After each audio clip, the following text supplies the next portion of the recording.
Hey, Hawkeye fans, welcome back. Well, we are fresh off of a bye week and we're headed into taking on Ohio State at Ohio State. We're going to get into that preview, but before that, we've got a very special guest that we get to sit down and interview. It is Rees Dakin. We cannot wait for you to hear this conversation. Thanks for coming back. This is Talkin Hawks presented by Hills Bank.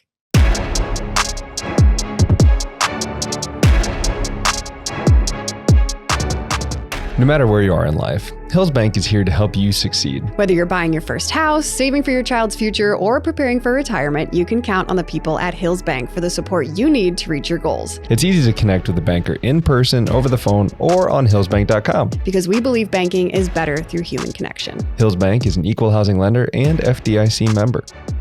Hey, Matt. Hello. How's it going? God is good. You are coming off of a homecoming game with Solon. Yeah. How was it? We won. Great. I feel like you could say that almost every week. Solon is so dominant. 5 straight games we can.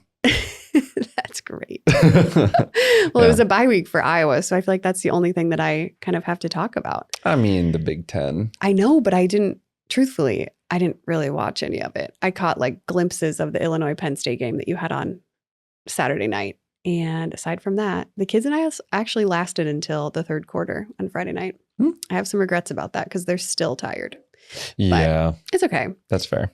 But it was kind of nice. Saturday, we had a little family day, spent some time at the pumpkin patch. And I will say, it's a fall activity, but when it's 80 degrees and the sun is so intense. You feel like falling down that giant hill. 100%. We went to Wilson's Orchard, which is just lovely. It's a great place, but Great. it is quite the trek. Like you're walking.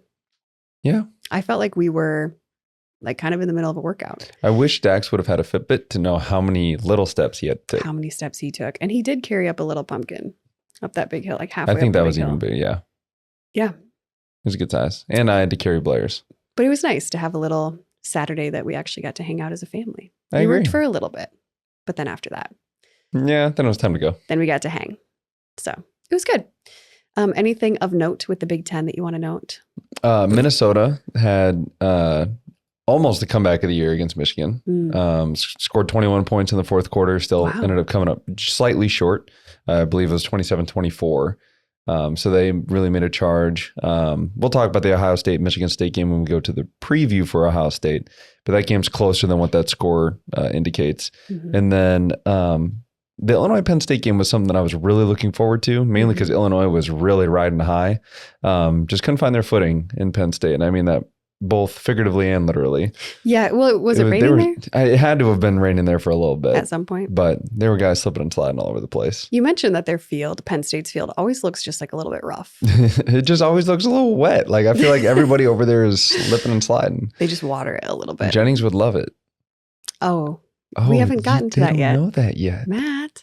Am I giving away guests? Yeah, you are. Because this last week, since it was the bye week, we were able to have in a few different guests that we got to interview ahead of time. Because it is hard to get the guys to come in on Sundays. Which makes sense. Which is what we did last season. We would have them, like we only did it on like our interviews on Sundays after games. And then our incredible production team put it out Monday morning. Literally would edit it and turn it around. John and Matthew, Storyline Multimedia. And James was here at that time. Yeah. But they would turn it around Sunday night after we would like do the interview at like 5:30 after the guys got out of their meetings, turn it around and put it out on Monday morning at like 5 a.m. every single week. So this week we're like, maybe we should work smarter, not harder, even though we're doesn't matter, working the same amount, but also working smarter. Just divvying it up. Yeah.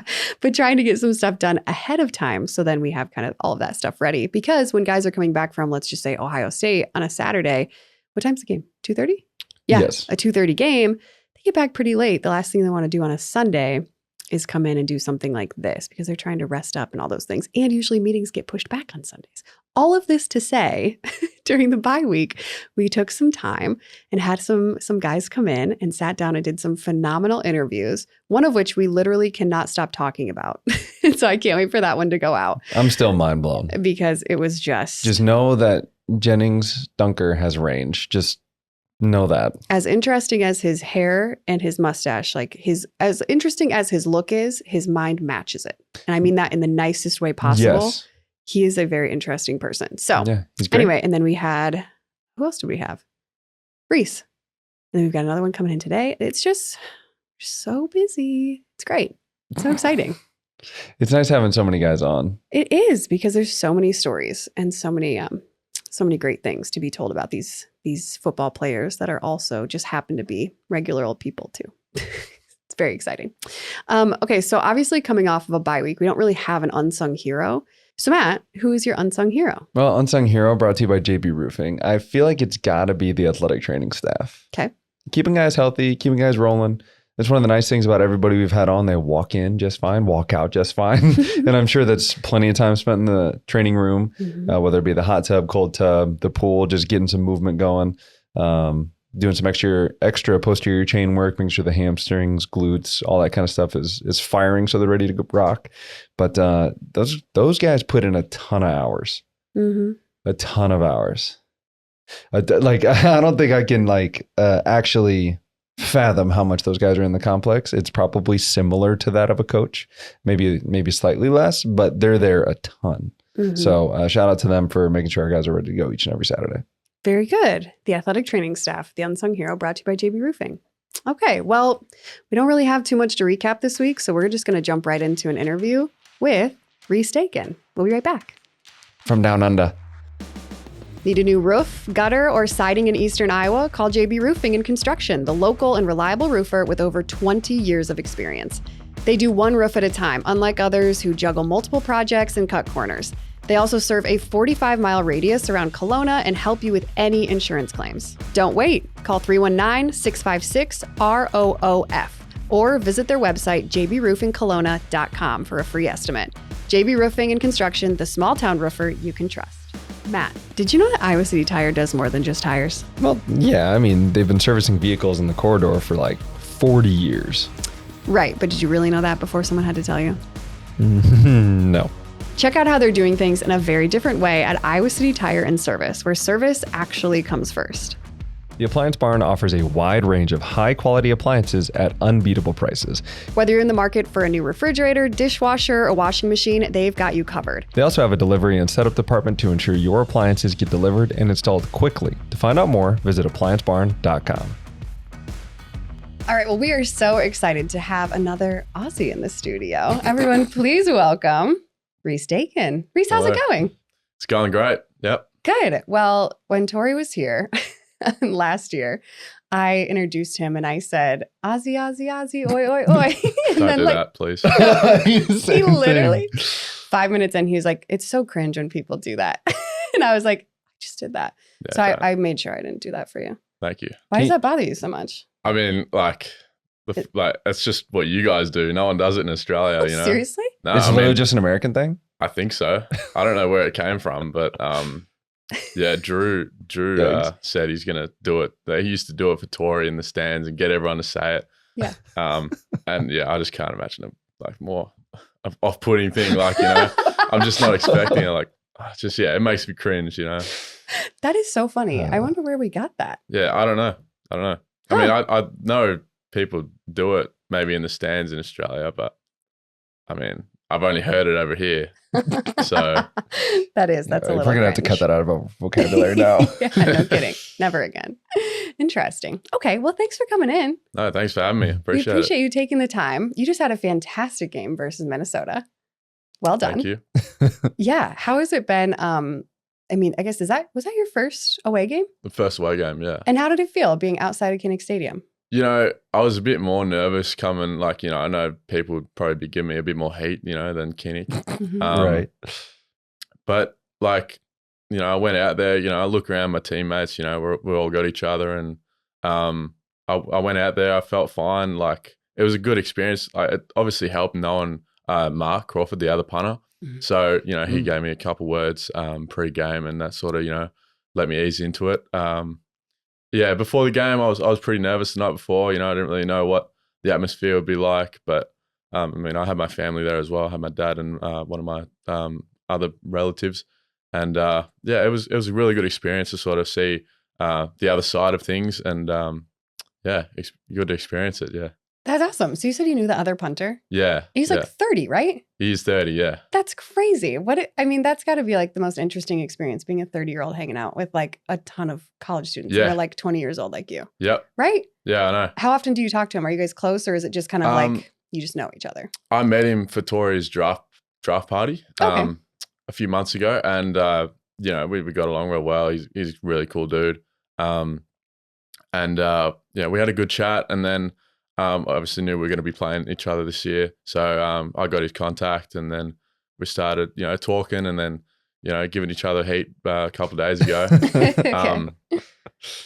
Yeah, and so, you know, we met out in the field. You know, had a couple good chats. Yeah, I had known about him through Pro Kick because, you know, we know all of the guys over here. I was just going to ask that. Like, Yeah. it seems like most of the punters, it's like you have your own team, obviously, that you're with, but because you're all coming from Australia through the Pro Kick, right? Is that what it's called? Pro Kick. That like you kind of still know everybody. Mhm. So like even though you're competing against one another, you can still kind of have that camaraderie. Yeah, and they want you to know everyone because, you know, you might be replacing this guy. You know what I mean? Mhm. So, and thought about it like that. we are expected to watch the game film as well. And I think we have to make up a chart of, you know, where's this guy go? How many years of eligibility has he got left, and sort of work it out. Through Pro Kick? Through Pro Kick, yeah. It's just something Interesting. you can do to like sort of learn more about it. But yeah, you're expected to know all the as many punters as you know, as you can find out, and just sort of know more That's about wild. you know, who you might be replacing, and just know more about like who's doing what. Mhm. And then, you know, watch the games and watch the film, watch what they do. You know what I mean? Mhm. Yeah. It's kind of interesting. We had Coach Woods on at the beginning of the year. If you haven't checked it out, go look at it. He talked about how Pro Kick sometimes know about your punting situation, meaning college's punting situation, better than even the colleges do. Yeah. And like that kind of resonates to that point of like, hey, we're going to know exactly how many years of eligibility these guys have. You're going to punt like this. This is the style. Like it's really interesting to know that there's that much of a stronghold, I guess, in Australia for punters coming over. Yeah, Pro Kick do an awesome job of figuring out, you know, which school suits you best. I'm really appreciative that they've placed me here.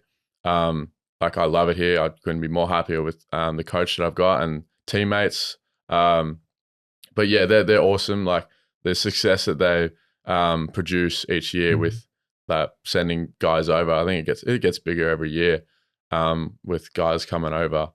So yeah, they're doing a spectacular job of, you know, sending people to the school that fits their kick best and even their personality as well. So yeah, I think they're doing a great job. And I think it's cool that it's transcended just college. So obviously, you know, Tory Taylor we're a little biased, right? We like Tory, but the fact that like, so I was more of like a spread punt, rugby style to a point, right?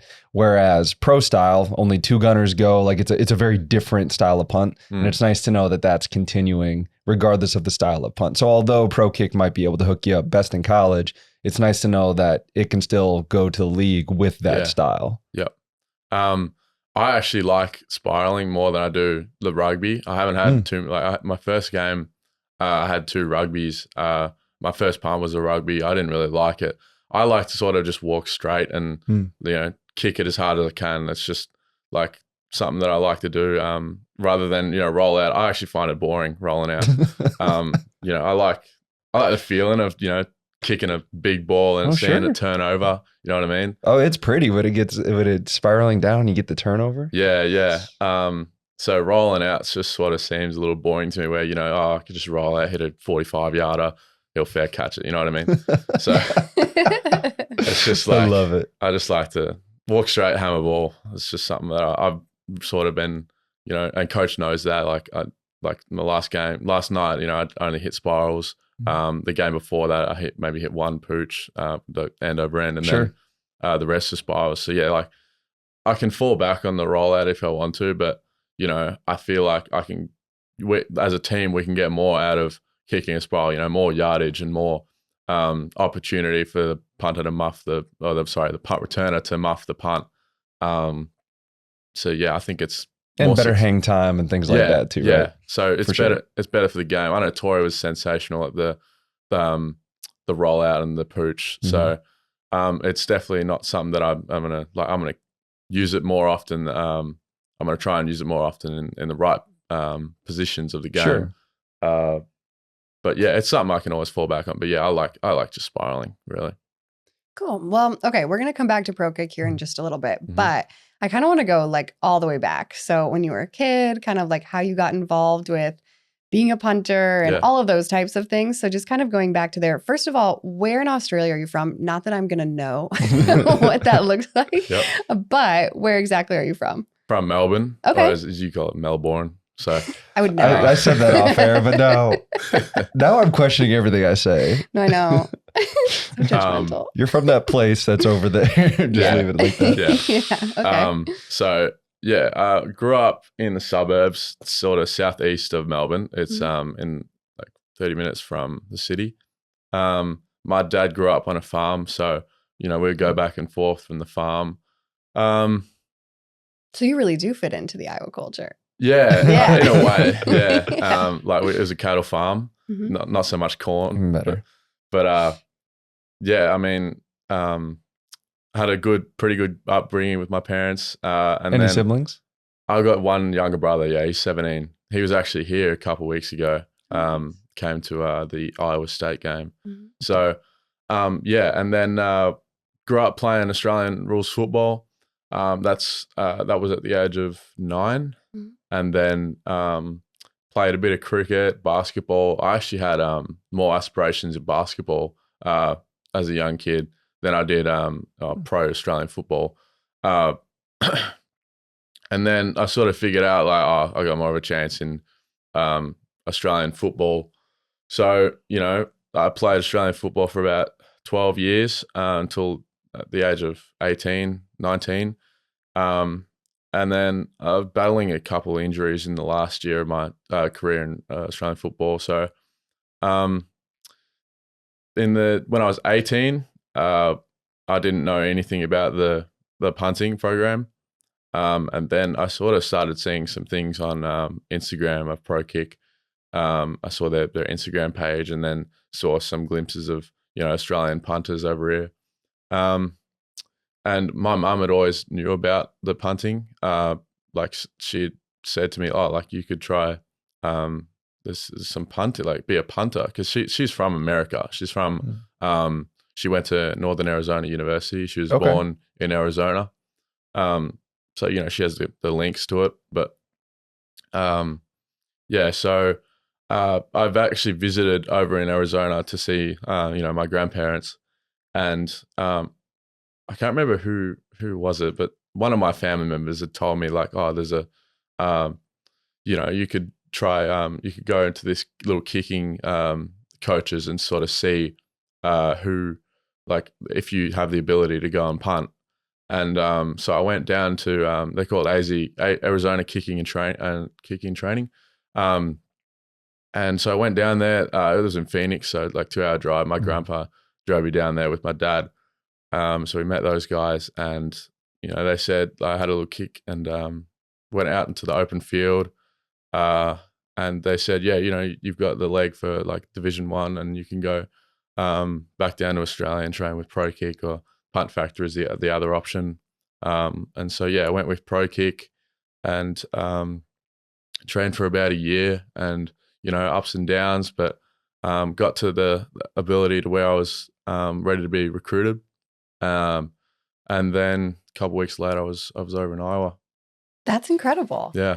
I had no idea that your mom was from America. Yeah. She's from Northern Arizona, so just near Flagstaff. Gotcha. So how did her and your dad meet?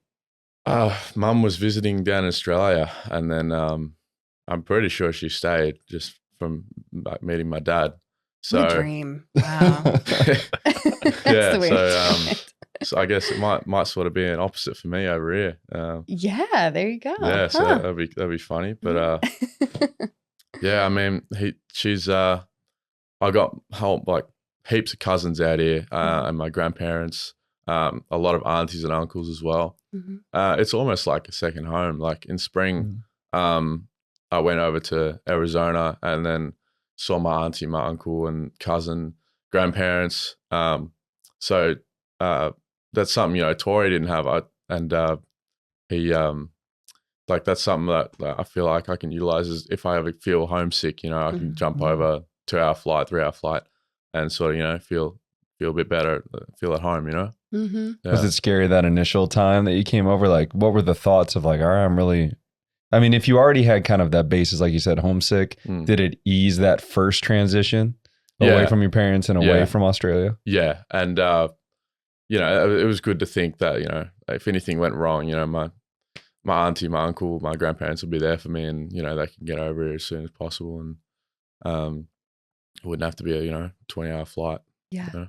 Oh my goodness. 20-hour flight. That's crazy. So you said that you said cricket, basketball. Yep. And then question, Australian rules football. So I think we went through this with Tori, just like on how everything works. I definitely don't have that still in my head from last season. So I want to make you do that. But what was your position? In Australian rules football? Yeah. Like what did you do? So I played forward. Okay. So generally the half forward is centre half forward. So you've got the full forward, who's the guy who's right next to the goal square. I don't know if you've seen I don't know if Tori went through the positions or like. He did not go through positions. There's oval shaped field.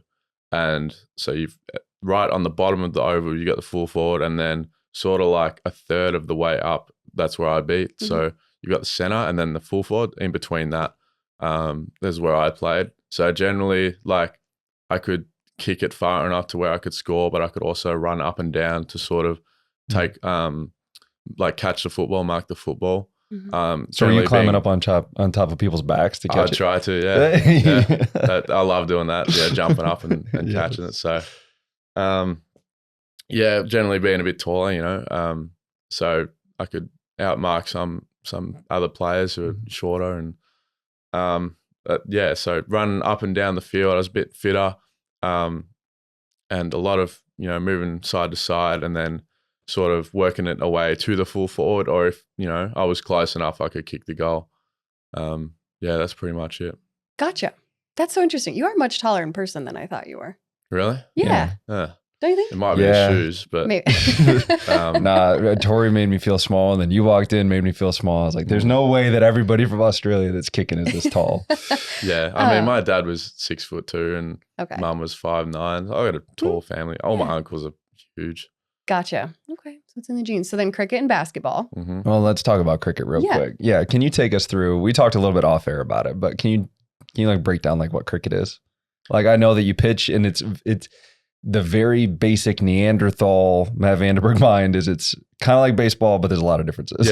Yeah. So when you pitch in cricket, it has to, well, it doesn't necessarily have to hit the ground, but it's a lot easier to hit the ball if it's on the full, it's up there and it doesn't bounce. But typically a good ball hits the ground, and you want to try and hit the stumps, which is like those wickets behind the batsman. I guess it'd be similar to hitting the box in baseball. Like the strike zone. Strike zone, yeah. Okay. And so if you hit those stumps, that batsman's out for the rest of the game. Rest of the game. Yeah, so no coming back in. High stakes. Yeah, so in the league that I played in, there's 50 overs, so 1 over is 6 balls. What's an over? Math of that, but so there's two innings of 50 overs, and that's the game. Is an over the same as like an out for us?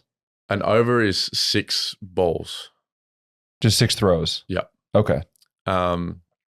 And we use a pretty squared up bat, and it's a lot heavier than a base bat. I haven't properly held a base bat, but I think it'd be a lot heavier than a base bat. And they look a lot longer than from what I can tell. Yeah. The cricket bat does. Yeah. And obviously we wear pads on our legs because the ball is pretty heavy compared to a baseball. So, you cop one in the shin, it's gonna put a bruise there, and it's gonna be sore for a week. Right. But so pads, helmet. It's almost like a football helmet actually. And so if you hit it, you can hit it over the boundary. That's 6 points. If you hit it along the ground and it hits the boundary, it's 4 points. And if you hit it and it goes to, I don't know, in midfield, you can quickly, one run. And it's a game of runs, like up and down. Up and down is 2, and just up is 1. Okay. So, and if you hit the boundary and it's 4, you don't have to run. Like you just give 4. That's the way it is. You get 4 straight on the board. And if you hit it up and then the fielding team catches it, then you're out. And they don't have gloves or anything, right? The fielding team, no. Yeah, they just have their hands. Just hands, yeah. Okay. Trying to wrap my head around all that. Yeah. Even when I talk football, it normally goes like that with her. So a little bit, yeah. a little bit, Okay, and then basketball. I'm gonna ask a really stupid question. You're right. Australian basketball, same as American? Same. Exact same. Okay. And then what was your position with that? I think I'd classify myself as a point guard growing up. Okay. Facilitator. Yeah. Like I could shoot. That's really all I could dribble and shoot, and I could pass. So Okay. point guard, shooting guard. And then I grew, and then that's sort of where I started. I don't really know what I played. Like we didn't sort of have, you're the point guard, you're the shooting guard, you're the center. It was just sort of, line up with whoever. Sure. But yeah, like I could rebound pretty good, like timing of jump. So I'd say I'd probably played small forward. I don't really know. I couldn't shoot anymore once I grew. I couldn't dribble as good either. At least you're honest. I mean, yeah. And then I was good at driving in and hitting the layup in contact. I don't know. Yeah. A little bully ball. Yeah, yeah. Oh, okay. Yeah. I'm really just trying to scout out. We had was it Mason that we talked about having the charity basketball thing? Yeah, we had Mason Richmond last week. Yeah. And okay, so it's become this like theme that everybody on the football team thinks they can play basketball. Okay. I've heard about that. Yeah, no, like everybody's like, oh no, it's me. Like I'm the best in the offensive line. Oh no, it's me. I'm the best on the defensive side of the ball. Like it just on and on. So have you played like at the rec with those guys? I haven't. Okay. I have been trying to sort of figure out, times and whatnot. I don't think they know I can play basketball. So Okay. Little dark horse coming out of the corner here. I don't know. I mean, I'm definitely not as good as I was. I haven't picked up a basketball in You'd be surprised, man. Yeah, but I mean, chuck me out there and give me a shot. That's funny. Well, we were talking to Mason and we're like, so many guys think that they can play basketball. We should have like a low stakes, like fundraiser, all-star basketball game. That sounds like fun. Yeah. Yeah. Like we're not playing defense. Like we don't have to like really get in. Mason said he's not playing defense. Yeah. He's like, I'll stay underneath the hoop. You just launch it to me. I'll cherry pick all day long. Yep. No big deal. So yeah, that might be in the works. We'll give you a call if it. Oh, sounds good. If it ever comes to fruition.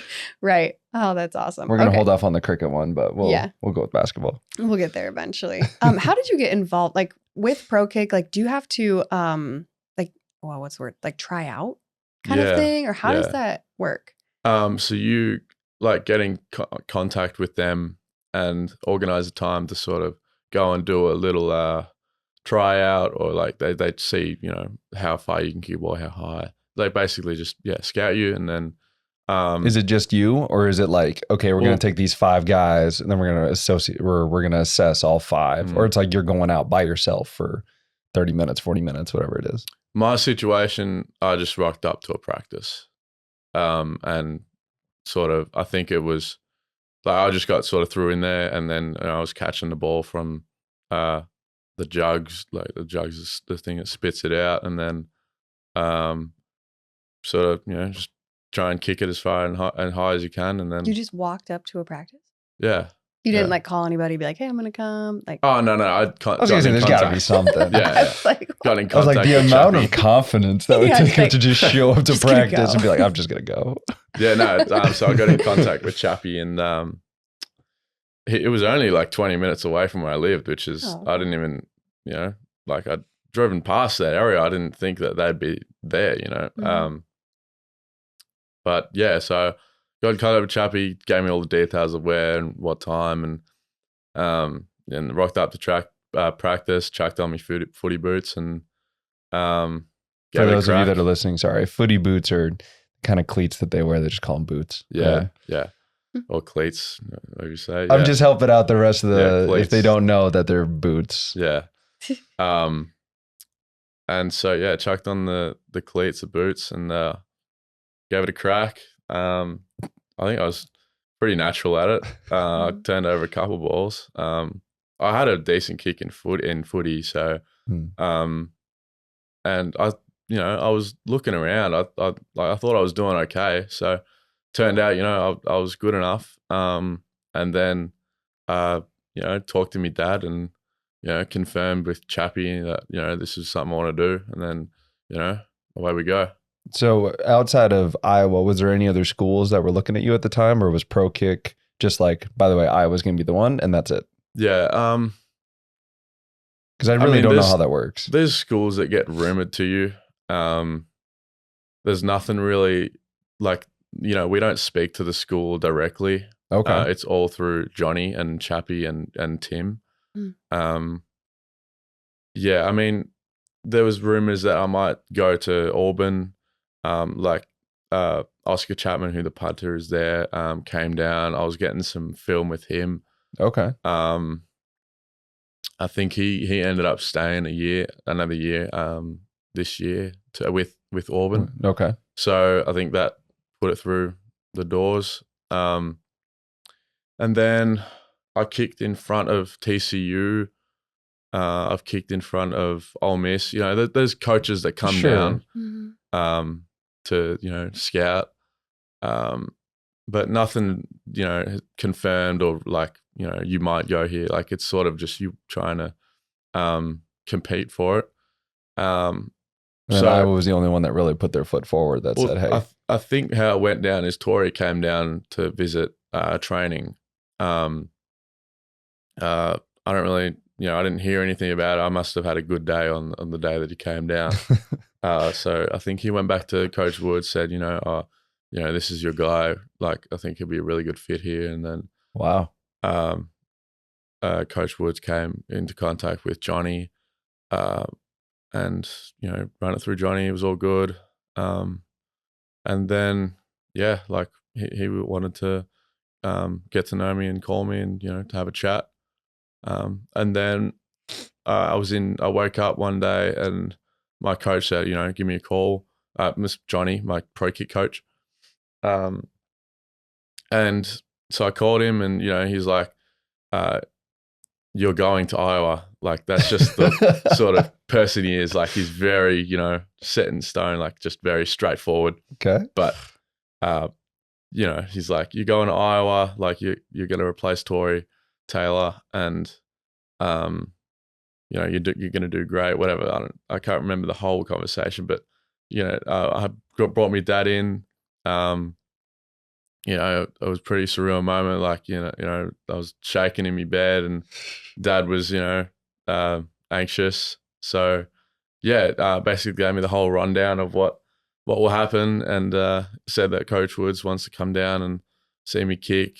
And then, that's pretty much it. I sort of, knew that, okay, I've got a school now. Now I can sort of focus on that, And then, months later, Coach Woods comes down and then, I was over here. That's amazing. What were I remember we talked to Tori about his first impression of Coach Woods and he's like, he was like, what did he say? Are they all this big? Yeah.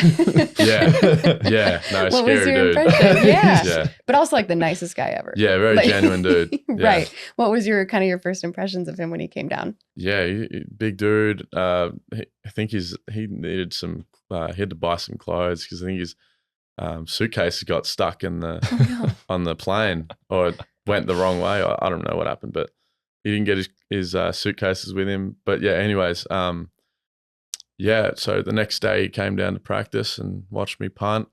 So yeah, he just seems like a really family orientated dude. And I've definitely sensed that, like coming into the special teams room, like everyone's really close.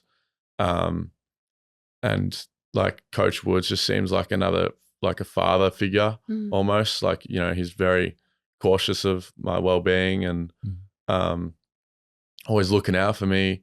Also, coaches me hard when he needs to. Right. Like I got yelled at after the halftime at Troy. The first two punts, I didn't, one got returned and then the first one I didn't really like. So, he coaches me when he needs to. And, he's very straightforward and, he wants, just wants the best for me and wants me to be the best that I can. But yeah, he's a really, really good dude, and yeah, I'm really happy to be coached under him. Yeah, it kind of sounds similar to, and I know off air you said like wrestling isn't a big thing, but there's a really good wrestler that coached at Iowa. His name was Dan Gable, and I was talking to Mark Ironside before Friday. This would have been like 2020, okay, something like that. And I was talking to him, and I was like, "What made Coach Gable such a good coach?" And he said he knew the line between friend and coach. Yeah. And I feel like Coach Ferentz has kind of set that culture up to be that way. Kind of like, I mean, that was one of the main reasons I committed, was because it's a family type atmosphere. Yeah. It's like, we want to bring you in and do the well-being, but because I want to do that, I expect you to work hard for me. It's kind of like it's a cultural thing. Yeah. It's not transactional, in my opinion. Yeah. Yep. And Coach Ferentz is, really nice coach, and always says g'day in meals and when I walk past him. And yeah, Coach Woods just, wanted to make sure that, there's a line between the friend and coach. But, it gets bent every now and then. Like, we have a lot of banter in our, do you know what banter means? Like, that's just like joking around. Yeah. Yes. I wasn't sure if that was just an Australian thing. No, you're good. There have been a few things you've said that I'm like, I don't know, I'm gonna let that one go. But that one I do know. Yeah, so a bit of banter in the room. We have a little fine system going, like, doing stupid stuff on the field. We joke around with Coach Woods, like if he makes a spelling error on the film, like Sure. we joke around a fair bit, but there's also, we get serious. We have to get serious in meetings and whatnot. So yeah, very friendly place to be. Even on the practice field, like, no one really gets real angry at you, like, for messing up. And he's like on the field, like, he doesn't drill me if I've like just gotten off the field after a poor punt. Like, he helps me work through it and like work to improve it, rather than just, yell at me. And, I don't feel like that's the best way to be coached, is just to get yelled at, work through the bad stuff and, try and improve off it. And yeah, that's just, a very family orientated place. I love it. Yeah, that totally makes sense. And that goes with like a lot of the answers we've got from guys of like the feeling of the culture or why they committed and that kind of thing. So completely makes sense. The other thing was, like, when you came over to Iowa specifically, obviously you've spent some time in the States. So you kind of, you're acclimated and all of those types of things. But Iowa specifically, what were some things that you were like, that's interesting, that kind of maybe like took you by surprise, maybe like not like a culture shock, because I don't know that really happened for you, but if it did, like, what was something that maybe stood out to you? Just a whole load of corn. Cornfields. Like, I found out that the Midwest is pretty farm orientated, and a lot of farming. So yeah, I wasn't used to just driving on the freeway or the highway and seeing all just corn. Lots of corn. People are really lovely here. Very nice people in Iowa, and I've been to Illinois. There's nice people there too. Typically, anywhere in the Midwest, I've found is very nice people, and the great fans as well. So those are two big things: is nice people and corn. Yeah. That's fair. I love it. When we asked Tori, and Tori's very straightforward, like we talked about kind of, where he just says what's on his mind. That is what it is. Yeah. He was like, the food is like disgusting. Really? Like immediately. Yeah. He's like, food's great. Do you? Yeah. That's funny. Yeah. He was like, it's just not as like fresh as in Australia, which I feel like, I don't know, I think a lot of people probably say that. There's a lot of chemicals in the American food. Yeah. You know what I'm saying? I mean, there's some fried food, a lot of fried food. Yeah. Tastes good though. Tastes good. Yeah.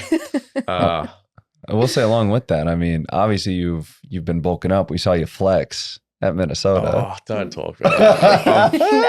No. I was just up and about, and that was the first time I've been tackled. So I don't know. I mean, it's just like, oh yeah, I'm all right. No, we love it. I wasn't trying to like taunt anyone. Yeah. Oh, no. We didn't take it that way. Okay, good. Not at all. No. And we thought it was actually like way funnier, because in football, typically you would flex when you tackle somebody. Yeah. But you flexed because you got tackled, and that's just the best. Like, and Iowans love punters. Yeah. And so that was like the piece de resistance. We loved it. It was great. Good. It's like the chef's kiss. Just I thought I was acting like a tool. But No. I don't think anybody took it that way. all right, good. Haven't you seen the shirts "Punting is winning"? I have seen them, yeah. See, we're all about Thanks, it. Tori, for that. You know? Yeah, So, keeps going. I don't know if he flexed like that, though. I don't know if I really saw. He probably never got tackled in the way that Rees was able to pull it off. Yeah. See? Oh. Well, Speaking of celebration, so we talked off air that you're not the PAT holder. Yeah, no. And they do the golf celebration. Are you kind of sad that you're not in that golf celebration with them? Well, they all swing a golf club better than I do. So Okay, not a golfer. but, I mean, I wish, I think it's cool that, go out there and You can just start doing it by yourself. on the sideline. Yeah. Just be like, I wish I was over there, but yeah, I wish I could be out there because it's another opportunity to be on the field, Sure. Not a lot of opportunities compared to like, a normal wide receiver. So I only get, a certain amount of time in the field. So I wish, I could be out there holding, but, Ty does a great job. And, I've just got to get up to that level. And then ultimately it's up to Drew, who he likes better. But, I wish they all took their team photos and, I watched them go in and do their little celebrations and photos. And I just felt a bit left out because, Oh man. I want to, celebrate with them and from a good kick after Drew, but what I mean, can you could do something. So Elkin's a long snapper, right? Yeah. I mean, after a good punt, granted, he's got to run down to cover. That's true. I'm trying to think of like how you two could do that. I didn't even think about that. Yeah. But he's got to run all the way down to field the punt. Yeah. Because he's the guy over the ball. Shield guys, maybe? I don't know, because everyone's sort of running down, and then Right. I just like to sort of sit back and watch it all happen. And I guess I'm like the last safety. Mhm. So I usually just jog off after a punt. I don't really do too much unless it's down at the one. Like I get up and about. Maybe that's something we got to work on. We don't want you being feeling left out. So we got to. Yeah. We have 4 more Must years. talk Yeah, to we Luke got about time that. to figure this out. Yeah. Well, I'll work with Luke on it. See if we can figure something out. If you guys both like bookended it, so he's Maybe all the just way be like- down there. Something Yeah. like that. I don't know. Yes. Yeah, just like down the field. I Yeah. would be about that. I'll be Yeah. looking for that. Or if you Next did, game. you know what? Here it is. You bomb it, right? Yeah. They fair catch it. You do a cricket swing, and he catches it. He really likes Cricket that. Yes. Well, a cricket swing is a little bit lower, right? Like it's not as across. More, yeah, straight down. Yeah, so you do a cricket swing, and then he catches it where the ball goes out. Oh, that's a great idea. I want to bring it up with him There you go. tonight. There you go. Yeah. Perfect. Next, you got all the bye week to figure it out. Yeah. Mhm. A little bit of practice. There it is. Ohio State first punt. Bang. Yep. Love it. That's awesome. What do you like to do outside of football? I know you guys, your schedule is so crazy busy between academics and then practices and meetings and all of those kinds of things. Yeah. But if there are any like hobbies or things you like to do to just kind of like relax and like do your own thing, what does that look like for you? Well, I do like to golf. Okay. You're just not Drew- good at it. No. I just go out there and swing. So yeah, Drew loves golf. Ty loves golf. Luke loves golf. So, we get out there and just have it. Play some music on the golf carts and really nice day. So, it's just more like relaxing going out there and spending it with the lads. And then I also like to go and shoot basketball every now and then. I did in the winter. I haven't really been in a while, but me and Drew have gone out to the rec and shot around. What else? I do like to drive places, like road trips. Like I drove down to Kentucky a few weeks ago, a month ago. Just because? Well, I drove to Illinois and stayed a night with the Eastern Illinois punter, who's okay. Australian. And then I know the Murray State punter, that's in Kentucky. So Eastern Illinois, stayed the night, then drove down to Murray State, stayed the night, and then come back up to Eastern Illinois and then back to Iowa City. So it was a little 4-day trip. Okay. Wow. Yeah. So Nice. I love driving and, just exploring. So, Mhm. yeah. So that's where you say you see a lot of cornfields because you took a Yeah. drive to Illinois. And it's literally just straight corn. Yeah, you're like, Couple I of just wanted bridges in to between it. I wanted to explore. And I got the same thing over and over again. Oh, that's funny. Would you ever drive to Arizona to see your family? No, that's what, 16, 20? 15 16. hours. That's a long one. I've sort of worked out. I mean, at some point you would. places, At some point you would stop seeing corn, though. Yeah. Yeah. Oh my Yeah. I God. wonder You'd when see that desert. You'd go from corn to nothing. Yeah. I don't know. What do you think? How far would I have to go west before? Oh man! So I'm from Towards South corn? Dakota, Yeah. which is just a little northwest from here, and that's all corn. Right. Yeah. You'd have to go. I mean, Wyoming is probably mostly like forest. I don't know.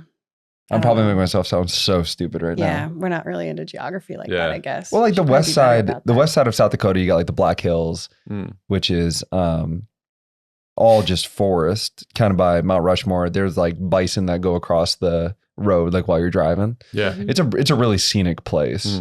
But like from where I lived, which is the east side of South Dakota, just to go across South Dakota was 6 hours, and to go from here to my hometown is 6 hours. Yeah. So you're looking at a Good drive. yeah. Yeah. You know, there's only 7 states in Australia.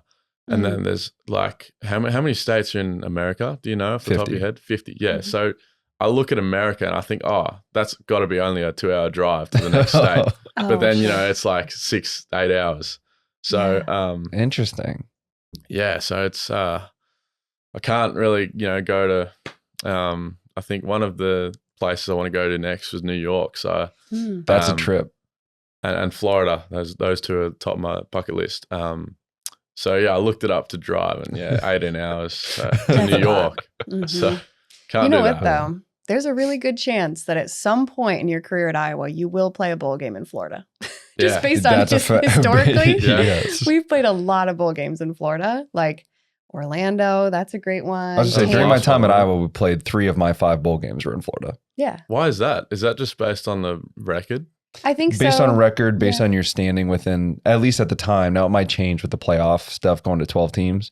But at the time, it was like, all right, the 3rd best Big Ten team versus the 3rd best SEC team. Right. And like, that's the bowl game. But they also have a lot of bowl games down in Florida. So They have do. because Right. it's in December. My December. goodness, yeah, Mhm. December, Cool. and so it's cold most Mhm. places. So Yep. they got to pick places that are going to be good for Right. fans to travel to, and Yep. That's the main thing is like our fans travel really well. Mhm. So that helps get us Mm. better bowl games. that's true because they know they're going to bring in some good money because Yeah. Iowa fans tend to travel, especially to Florida in December. That's where people want to go. Yeah. You know what I mean? But we did go to New York one time Yeah. And for it the was terrible. Pinstripe Bowl. And it was very cold. Oh, I bet. So I don't know that would. It was a good time to go to New York because all the Christmas decorations and all of that kind of stuff was out. Mhm. So, it's like one of those things where Yeah. like you're going to be cold, but you get to see lots of cool stuff. Right. So there's a Yeah. chance you could see both of those places in your time. Mm-hmm. That'd be amazing. Don't go to the Pinstripe Bowl. Or you could play, or you could play in the NFL at a couple of New York teams, Yeah. a couple of Florida Yes. Yep. teams. Although they're not in New So York, much they're in fun. New Jersey. But you could potentially go over near there. Yeah. Yeah, so As a much. punter, I'd rather play at Florida than New York. Yeah, I could see that. That would Yes. totally make sense to me. Also, something about punters that I never really noticed until this past week, which I should have totally noticed, is the different pads that you guys wear. Shoulder pads. Oh, really? They're different. They're just a little smaller. They're, Oh. s- they're Yeah. I small. mean, You're not getting hit. no. Mhm. And Well, it's if more- you for are, more- you flex on them. But like, It's for more maneuverability. Uh-huh. Like, say, I don't know, we get a high snap, you got to be able to reach up there. And Right. I think just the looser, lighter feel sort of, makes you feel a bit more confident and like less makes tense. Sure. I don't really know. But yeah, I think I might be wearing the same pads as Tori did. Okay. So Gotcha. yeah, it's just a looser feel. Yeah. What kind of shoes do you wear? Or what kind of cleats? I mean, Boots. sorry. boots. I've transitioned from Nike, not Vapor Max. Well, I mean, are they technically football cleats or They're do you wear soccer cleats. soccer cleats? Okay. Yeah. Gotcha. Nike.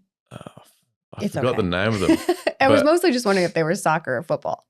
Yeah, well, That's I've changed to Nike Tiempo, which are soccer cleats. Gotcha. And Which makes sense. Mm. but are they a little like so They're thinner. they're thinner, so Mm. that doesn't hurt your foot to kick the ball. No. Those are really like really dumb questions, I but just mean, out of The curiosity. laces are also different on soccer cleats, right? Like they're not straight down the middle. It's kind of like a curved. Is that true? Or maybe that's just some styles. I have no idea. I think it's the same. I mean, I wear wide receiver cleats to run around and do speed work in, Sure. and then I wear my normal football boots, and it's like they seem the same. I don't know. I've never Maybe it was picked just up a on certain that. style that I was looking at. But Yeah. But there's typically leather is the the ones that I wear are leather punting boots, whereas the other ones, I don't know what material they are, but they're a lot more like I don't know, slippery. I don't know. I feel like I can get more grip with the leather, so that's why we wear makes different. sense. Yeah. Do you wear a different helmet too? Like, does your face mask look different than everyone else's? He doesn't have the single bar. It's not like it's that old. What do you mean? Like the old school punters used to only have one bar, but that's not. Gotcha. I have no idea. I mean, He wears a I used to standard. wear like the very smallest like guard, whatever you call it, Face mask. face yeah. mask, yeah. Mm-hmm. And then I went to a bigger one just because I thought it looked a bit weird with the big gap in between the top and the bottom. But Oh, sure. I might go back just so I can see more. I don't really know. I mean, I really couldn't care less what face guard I wear. That's what I was waiting on. Yeah. I mean, these are things I pay attention to. You know, Yeah. I'm not really looking at how far the ball goes or Yeah. what's happening with the gunners. I'm just wondering, like, oh, his pads look different than everyone Yeah. else's. No, the biggest thing I care about is just leg pads, leggings not being too tight, and Okay. can I move my arms? And that's Gotcha. pretty much all I worry The about. aesthetics, the functional. That's kind of how we go together. Yeah. Yeah. That makes sense. Cool. Well, then you've got obviously bye week coming this week and then headed to Ohio State. So it'll be your second game on the road. I've heard some good things about that stadium. Did you ever get to play there? Yeah, we played there in 13. We had an opportunity to win the game. Unfortunately, we weren't able to pull away there at the end. But I want to say it was like a 1-score game. I mean, I'm talking about the stadium. Is it a good stadium? Like, what to expect? I was thinking about the game. The stadium was nice. There's not many away games that I like more than. There's no away game that I like more than Kinnick. Ohio State's fine. Does I mean, loud? it's. Does it get loud in there? Yeah. I mean, every stadium gets loud. I mean, Ohio State, Right. they're going to be there. But like Minnesota, their old stadium used to crack me up because their fans would just roast us while we were sitting on the sideline. Oh, because they were so close. Because they were so close. Right. They would just like talk about this guy's bald spot or like something like just pointing from the, like really funny. But Ohio State's like, it's a good stadium. Yeah. But it's not like Michigan that like goes all the way up or like our north end zone. Like that, there's no other stadium that's like that, at least that I've played in. What was your first game in Kinnick like? What was that experience like for you? Like the Back in Black, Swarm, like all that kind of stuff. You know what? I didn't hear the Back in Black song. Really? I don't know why. I don't think I was thinking about it. I You were was just so locked sort in. of, yeah. Like just thinking about, I'm about to walk out in front of, 70,000. But, the Swarm, I was nervous walking out. Like I looked over to, our teammates, and then I looked out in the crowd. Like it was phenomenal. Like I was like, shit, yeah, like this is awesome. Yeah. A little bit different than practicing a pro kick, I'm sure. Right. And then, I walked out there. I was out there for a while, and the nerves sort of went away after like 15 minutes. Warmed up in the little pregame punt thing, and then first punt was I got nervous again. Like, oh shit, I got to go here, and then went out there. Wasn't the best kick, but like after looking at it, like it's my first ever game in college football, and then in front of all these fans. So, yeah, I mean, it was an awesome experience. Never played in front of more than 1,000 people. So yeah, it's a little different when you go in front of 70. A bit different to local footy back home. But yeah, awesome experience, and fans seemed unbelievable. And yeah, I love it. Was there, and we talked to Coach Woods about this briefly, is that they wanted it, they meaning you and Tori, wanted it to be 9-9. Because I thought it was crazy that you got Tori's number right after he left. I don't know, maybe it's just because I'm weird. She says I'm weird because I got to think about numbers.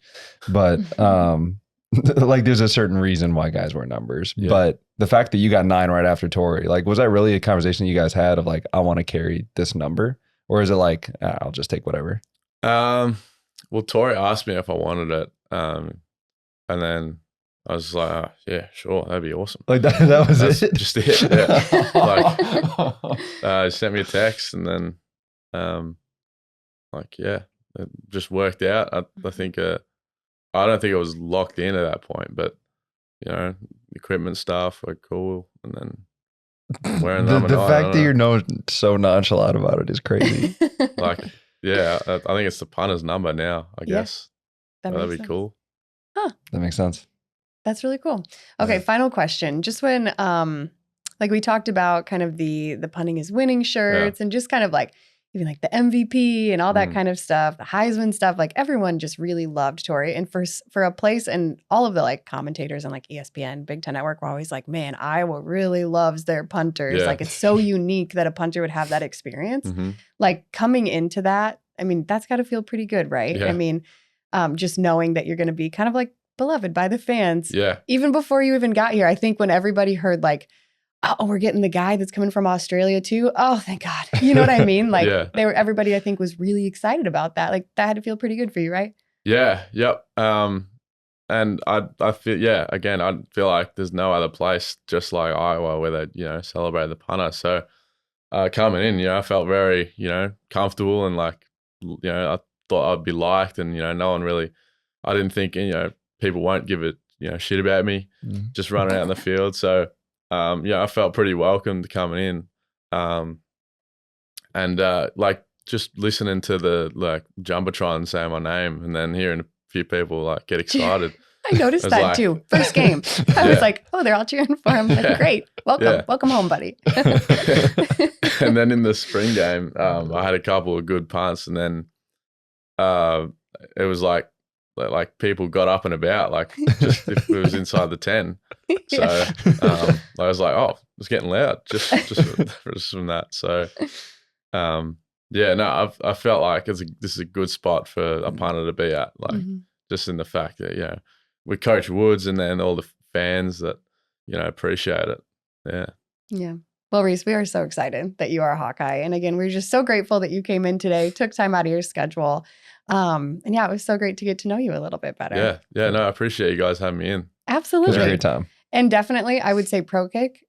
I don't know much about them other than they gave us you and Tori, but they got a handle on like where you're going to fit in for the culture. You scream Iowa. So we're just so glad that you are here. That's good to hear. Thank you. All right. Best of luck the rest of the season and obviously the rest of your career. And we hope to have you back in the next couple of years for another interview. Of course. Yep. Sounds good to me. All right. Thanks, Rees. Thank you. Locally owned and operated, Performance is a full-service restoration company serving Eastern Iowa. As an IICRC certified firm, their multi-licensed technicians have decades of experience in water, mold, and fire mitigation. Whether it's your home or business, this is the team you want in a time of need. Performance Restoration, 319-626-2292. Hey Hawk fans, looking for the perfect spot to fuel up before or celebrate after a Hawkeye win? Look no further than Marquee Pizzeria, located in the vibrant Iowa River Landing. Their wood-fired pizzas have truly changed the pizza game. Whether you're cheering on the Hawkeyes or just searching for a delicious meal, Marquee Pizzeria is the place to be. Swing by and experience the best pizza in Iowa. Go Hawks. When it comes to keeping our home comfortable, we trust only the best. Loudon Plumbing and Heating. Whether it's fixing a leaky sink, keeping the house cool, or making sure the furnace runs smoothly in winter, Loudon Plumbing and Heating is our go-to. For reliable service, trust the corridors best. Loudon Plumbing and Heating. Looking to make a splash online in Eastern Iowa? Digital Boost is your local go-to digital marketing agency. They help local businesses connect with their ideal customers online. Digital Boost has a diverse client base, ranging from small businesses to industry leaders, including well-known brands like DNR Pest Control and Advanced Millwork. Visit their website at www.digitalboostia.com to learn more or contact them for a free in-person consultation. So, Matt, we are taking on the Ohio State Buckeyes this week. How are you feeling about it? I mean, anytime you get to face a top 5 opponent, I mean, really a Big Ten opponent, really a game because you only get 12 guaranteed opportunities, right? Media, whatever. But when you get to go into an environment, top 5 opponent, it's a pretty cool place to be if you're a competitor. Yeah. I've actually never been to their stadium. Did you ever get to travel there? Yeah, I played there in 2013. How was it? You guys get whooped? I'm just asking. That's how you're going to open it? I'm just asking. Are you kidding me? No, it was a close game. Okay. We were actually up going into half or slightly after half. We were pretty close. Doozy actually ran, Jake Doozy, number 87, tight end, ran right by one of their corners. It was one of the games, I'm blanking. I think he was a first round corner for Ohio State, like got a targeting call on CJ Fedorowicz early and left the game. But it was a pretty close game. Huh. Very cool. How was it? It was fine. Nothing of note about the stadium. Nothing crazy cool. It was I guess the that was stadium. almost 11 years ago. Don't. Old. Don't. That's Are so you crazy? You're older than me. By like a few months. Yeah. Relax. Yeah, you're old. What do you know about the Buckeyes? Why they're called that? Do you know anything about it? I know it's a plant. That's about all I got. Kind of. So, wait, here's my question. You've been saying the wrong name of the mascot this whole week. Yeah. Do you know his name? No. What did you think it was? I know it's not Bucko. I don't know it's not Bucky. Bucko. I wish it was that. It's actually Brutus, Yeah, I knew that. which is a good name. I like that name for like a dog. Do you? It's fine. Just get to your stuff. Sorry. Make me look dumb Just for all my friends. A really funny way to say it. So they've been called the Buckeyes since 1950. And there was like this really long story on like, I was looking on the like Ohio State, the official, like their official website. Which is where usually where you start, right? Usually, sometimes Wikipedia gets a hold of me and we just really run with it. And you never know what you're going to find. But those are some of the funner stuff. Either way, there's like this really long explanation as to why they're called the Buckeyes. And it was like dated back to like a really long time ago, like 18 something. So you didn't take the time to read it? I didn't. It was so boring. It was just like this guy that went to this thing and it was like a really long time ago. It was like this guy from Ohio and he was like really big in stature. And like, I think it was like Native Americans were calling him Buckeye, like because he was as big as a Buckeye tree. So it is a plant, but it's actually a tree. And so that's and then he like brought that back to the state of Ohio. Okay. So I totally could have botched that. Somebody in the comments is going to be like, actually. I can hear it now. I know. So that's what I saw in summary. But in 1965, there were two students that were like, hey, actually, I think we need to have some sort of mascot. Because I'm pretty sure what we're finding is around like the 60s, 70s, something There's the mascot movement. People were starting to have mascots and they were kind of going away from, at this time, it was like the live mascots. And so at first they're like, oh, we should bring in like a buck, like a deer. And rightfully so, Ohio State was like, I don't think we're going to do that. So anyway, they decided that they were going to like make their own mascot and they did it at a sorority house, I guess a little bit off campus. And the sorority came up with $50 and was like, here's $50, which back in 1965 might have been actually a decent amount of money. He was like, hey, here you go. You can make something out of paper mache. Good luck. So these students made this paper mache nut, which is the Buckeye, and they debuted it against Minnesota at the homecoming game in 1965. And then they didn't get booed out or anything, right? No, people were like all about it. They really like this nut. Okay. So then they realized pretty quickly that paper mache, which also looking into mascots, a lot of people did paper mache at first, and then they switched over to fiberglass, which is exactly what happened here because they realized that paper mache doesn't hold up very well in inclement weather. Yep. Can you imagine you're the nut standing out there and then all of a sudden you just start melting in yourself? That's so sad. That looks like the saddest mascot. I also really love referring to it as the nut instead of like the Buckeye. Like, oh, there's Brutus. Like, oh, nope, there's the nut. It's way better. Okay. Anyway, so then they got another $200 from, they called them the Staters, which I think that's like, it doesn't matter. They got another $200 to make a fiberglass one. And they actually kind of changed it up. And it was like this huge nut. And it was like they didn't have any arms. Like their arms were inside of it. And then, well, it's like shaped kind of like a football. And they also put like a mouth on it that you could like change. So it was like if they like had the ball and they were doing good, they would make it happy. And then if they were like the other team scored or whatever, they'd flip it around to make it sad, which actually sounds kind of funny because like every mascot just holds the same face all of the time. If you could like change the way that I'm just saying, that'd be kind of cool. We need like an animatronic Herky. That'd be amazing. Animatronic. Mm-hmm. Laura. I'm questioning if that's right now, but I'm pretty sure it is. And that's why I said it, because I knew you'd question it. So then throughout like the 1980s, all the way through to the 2000s, there were like different updates on the Brutus that we know now. They gave him like a more muscular build, like up top. But then they also left these like super slim fitting pants. They're like football pants with no pads in them. I'm not calling out your pants right now, but something like that. And he also wears a baseball hat, which I read this. So they had some like facts about Brutus, like down at the bottom. And you could totally tell it was like a funny, like snarky student that wrote them, because there were some like goofy ones or whatever. And the baseball hat, it said that he wears the actual hat from Woody Hayes' first ever game that he coached at Ohio State.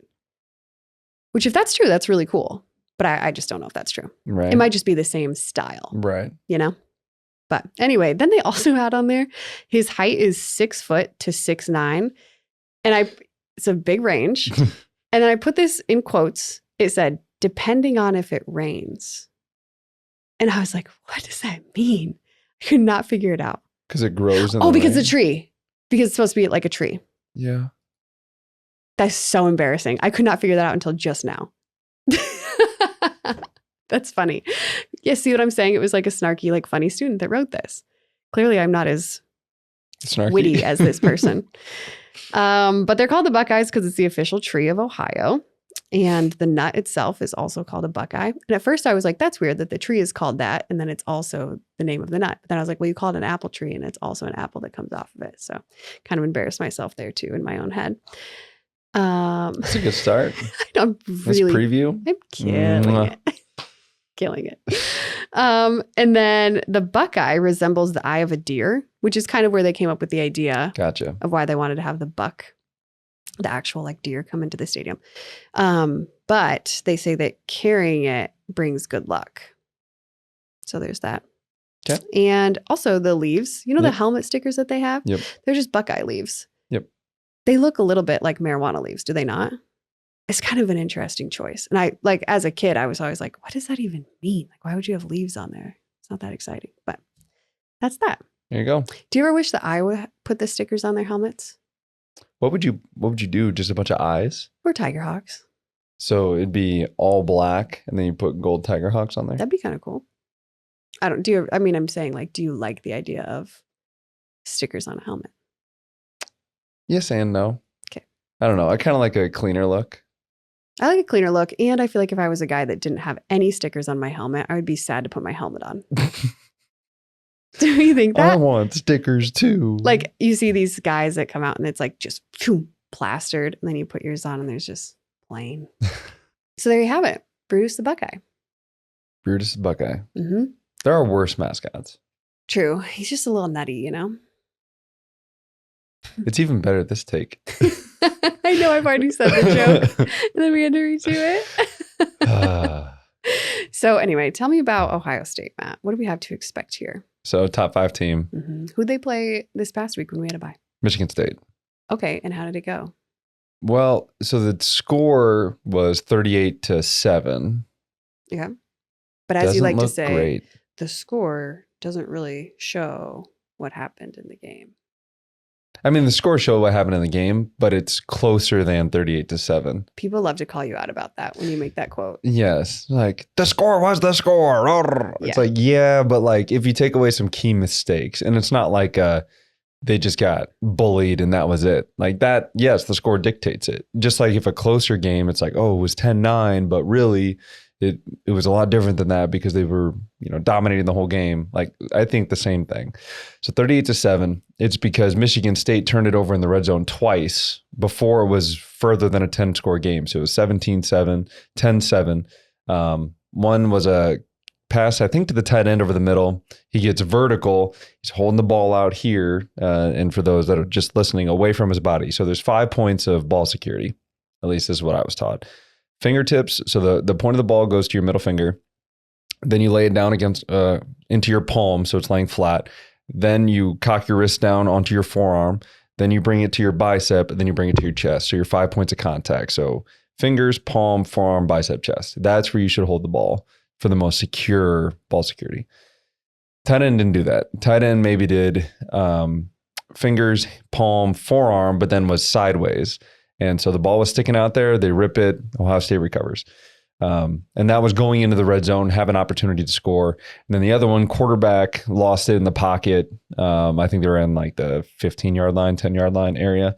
Quarterback lost it, another big time fumble. Like anytime it's a 10 score game and 2 fumbles near the red zone, like that to me shows that you were moving the ball, but you just couldn't finish. And then in the second half, Ohio State scores twice in the third quarter, and then there's no more scoring the rest of the game. So kind of an interesting, like, I don't want to say tale of two halves because I feel like I've been saying that for a while, but just like Michigan State's offense just couldn't get it going in the second half. But first half, they had an opportunity to really hang with them. They just weren't able to finish. Were we watching, was it Ohio State Marshall? Or was that a different team? Continue. And remember in the beginning of the game, Marshall like marched right down the field and we were like, what is going on? Do you remember this? I do. Was it Ohio State Marshall? So it was in at the end of September. It was Ohio State Marshall. And remember in the beginning of the game, they like Marshall went right down the field and scored. And we're like, what is going on? And then Ohio State obviously adjusted. And the ending score was like 49-14 or something along those lines. But it's kind of interesting. Like Michigan State kind of seemed like they had like, you know, whatever. Maybe Ohio State just has it figured out on how to make adjustments. That and settling in. Okay. I mean, sometimes you're not used to exactly what you're going to see. And then again, you make adjustments, you settle in. We used to see this against Iowa for like the first drive or two, that somebody comes down, gets some quick points, and then it's like, all right, now that we're here, we're hitting, we're ready to rock, then it doesn't happen anymore. But as far as that, I think we can take advantage of that moving forward. Barring, I don't know who's all going to be back from injury. I know Seth Anderson was supposed to be close to coming back, so that would add even more depth to the wide receiver room. I'm not sure LaShawn Williams' status at this particular point. I'm sure we'll find out on Tuesday at KF's presser if he's in. So then Caleb, LaShawn, and Jazz, and then Kamari Moulton I know is held out against Minnesota. He might be able to enter the fray again. So I think there's going to be a lot of people ready to rock. Obviously, we know Caleb Johnson's RB1. He's the first, should be the first, second, and third option probably in this offense, if not fourth.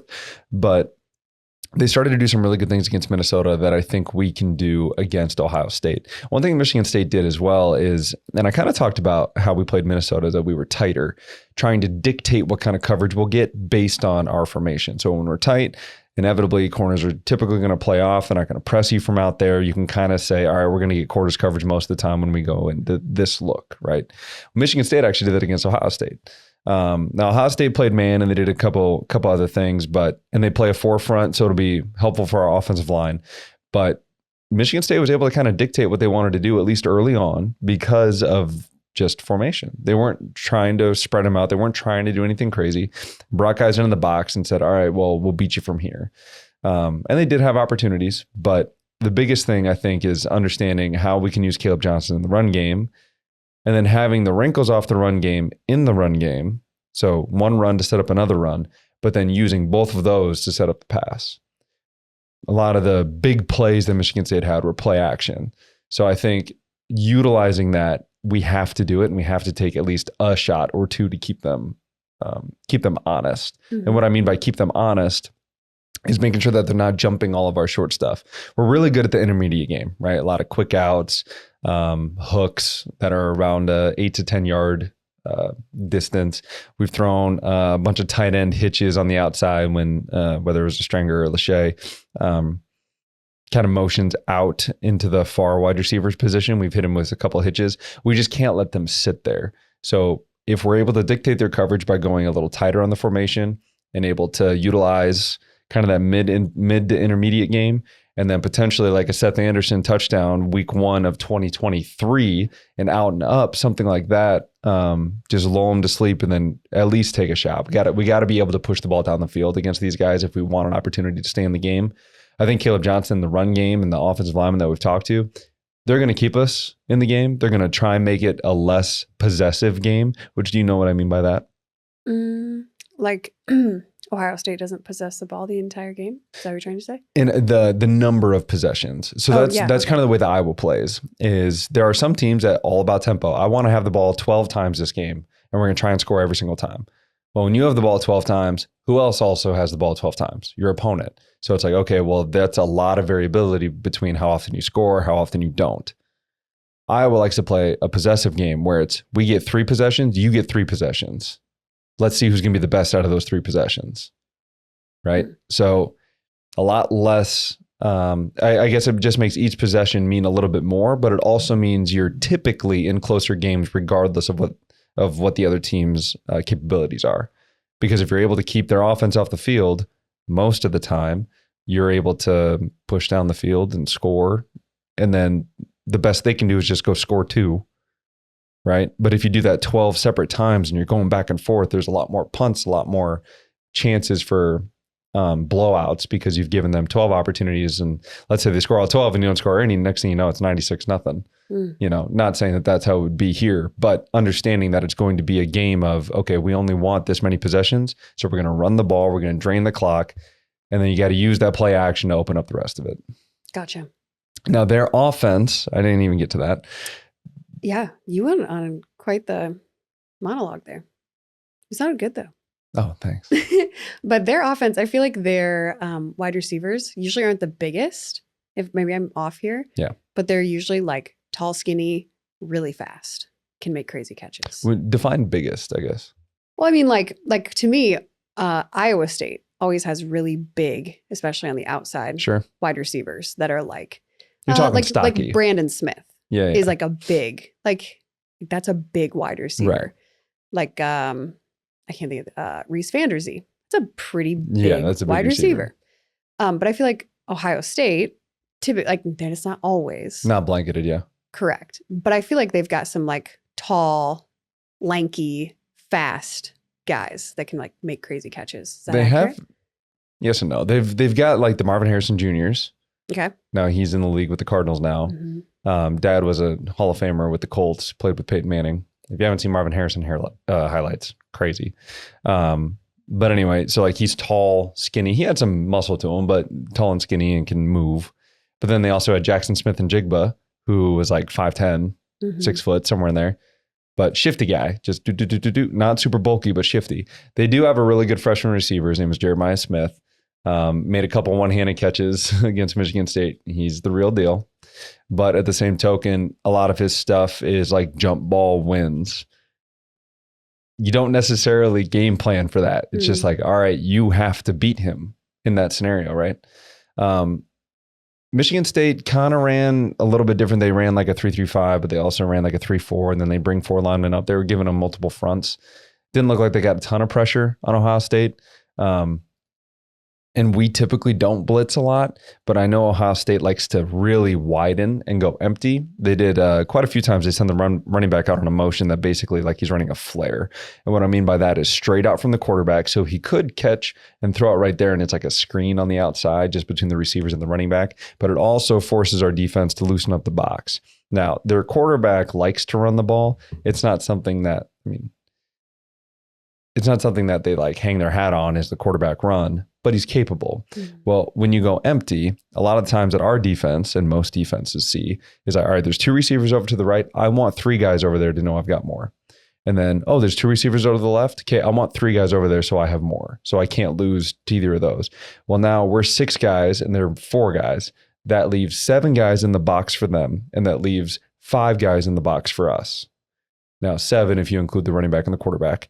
But now if you send the running back out, are you leaving another guy, or are you going to take 3 over 3, or are you going to send your linebacker? So now you're 4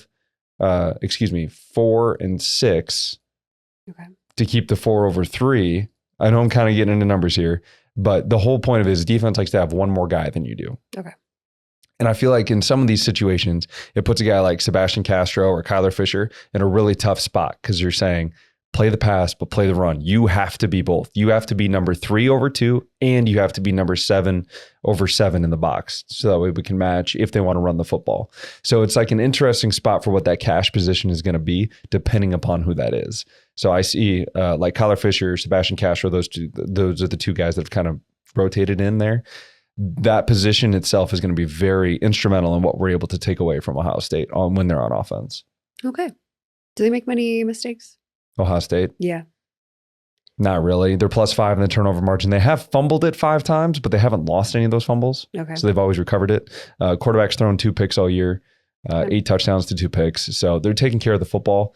But I think if we dial it up a little bit, get those front four guys, our front four, like pushing back and getting some real opportunities, I think we're going to have a chance. But at the same token, you know, it's a good outfit. You know, I mean, this is a good football team, but an opportunity to go into somebody else's house that's top 3, walk away with it like that.